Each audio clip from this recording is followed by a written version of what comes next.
Bonjour Guillaume. Bonjour Virginie, bonjour à tous. Pour débuter, la mobilisation pro-palestinienne se poursuit dans l'enceinte de Sciences Po Paris.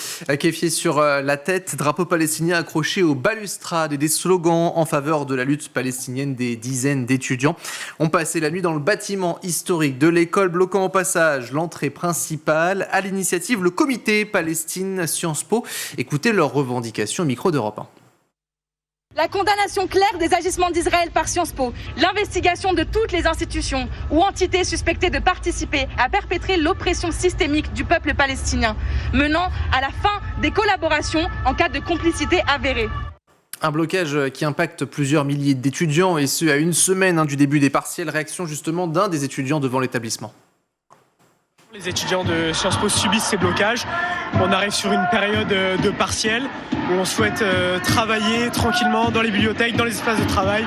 Et aujourd'hui, ces étudiants nous empêchent de travailler tranquillement et d'être sereins avant ces partiels.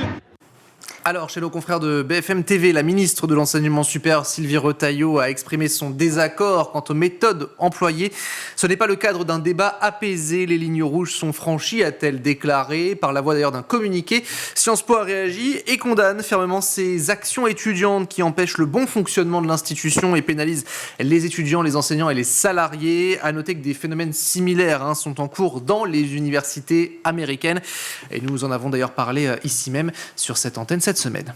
À la une également, Gérald Darmanin, favorable au couvre-feu pour les mineurs. Une position qui ne faisait pas tellement de doute, puisque c'est lui qui l'a mis en place à Pointe-à-Pitre, en Guadeloupe, la semaine dernière. Une décision similaire là aussi à Béziers, à Nice ou encore à Pennes-Mirabeau. Je les soutiens, a lancé le ministre de l'Intérieur, qui au passage n'a pas mâché ses mots. Écoutez.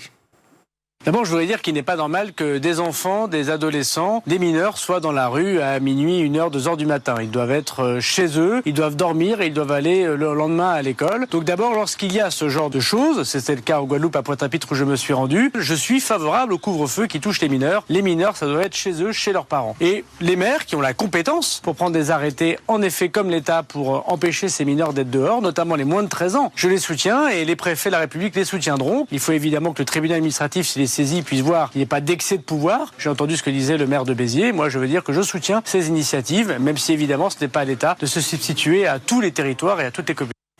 À Cachan, dans les Hauts-de-Seine, une école a été utilisée comme point de deal pendant les vacances de Pâques. Oui, le groupe scolaire de la Plaine a été occupé notamment par des trafiquants de drogue qui se sont postés dans la cour de récréation. En une semaine, une vingtaine de personnes sont venues dans l'enceinte pour y acheter tout simplement de la drogue. Les policiers ont interpellé 2 clients, un vendeur. Ce dernier a notamment été placé en garde à vue. Il devrait d'ailleurs être jugé en septembre prochain. Notez que la municipalité de Cachan va déposer plainte.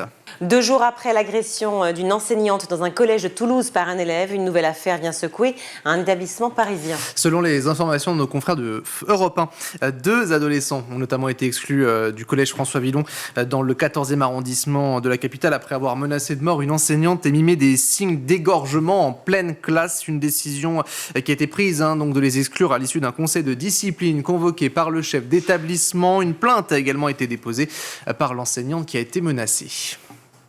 Un mot des prochains groupes de niveau au collège. L'UNSA Éducation a déposé un recours devant le Conseil d'État. Et dans son communiqué, le syndicat dit contester la légalité de l'arrêté instituant des groupes de niveau à partir de la rentrée prochaine. Un référé a également été déposé pour demander la suspension immédiate de cet arrêté. L'UNSA déplore également un manque de concertation de la part du gouvernement et assure que ce plan de choc des savoirs a été annoncé sans avoir au préalable été discuté ni même présenté aux représentants du personnel et aux acteurs de terrain.